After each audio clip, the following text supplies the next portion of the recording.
dalamnya diwajibkan berpuasa yang bisa mengantarkan seorang muslimin meraih derajat takwa.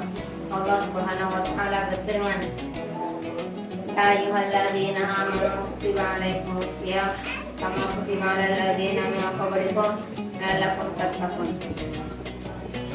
Hai orang-orang yang beriman, diwajibkan atas kalian berpuasa sebagaimana puasa itu telah diwajibkan atas orang-orang sebelum kalian agar kalian bertakwa. Quran surah Al-Baqarah ayat 103. Ramadan adalah bulan yang bertabur dengan pahala dan aneka keberkahan.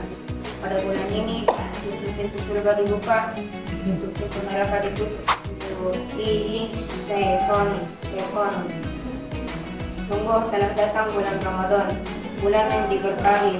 Allah telah mewajibkan atas kalian puasa di dalamnya. Pada bulan Ramadan, pintu-pintu surga dibuka, pintu neraka ditutup, dan setan-setan dibunuh. Hadis riwayat Ramadan adalah bulan yang di dalamnya ada satu malam yang lebih baik dari 1000 bulan. Itulah malam Lailatul Qadar. Pada malam itu pula Allah Subhanahu wa taala menurunkan Al-Qur'an, pedoman manusia yang menjadi sumber kebahagiaan mereka di dunia dan di akhirat.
الحمد لله رب العالمين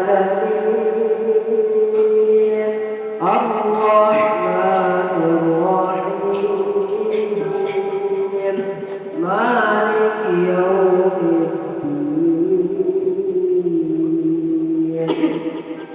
إياك نعبد وإياك نستعين اهدنا الصراط المستقيم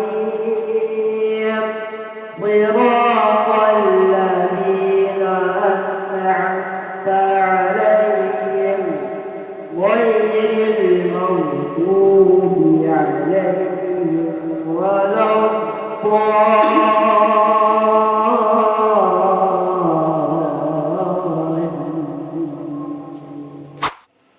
سيقول السفهاء من الناس ما ولاهم عن قبلتهم التي كانوا عليها قل لله المشرق والمغرب يهدي من يشاء إلى صراط مستقيم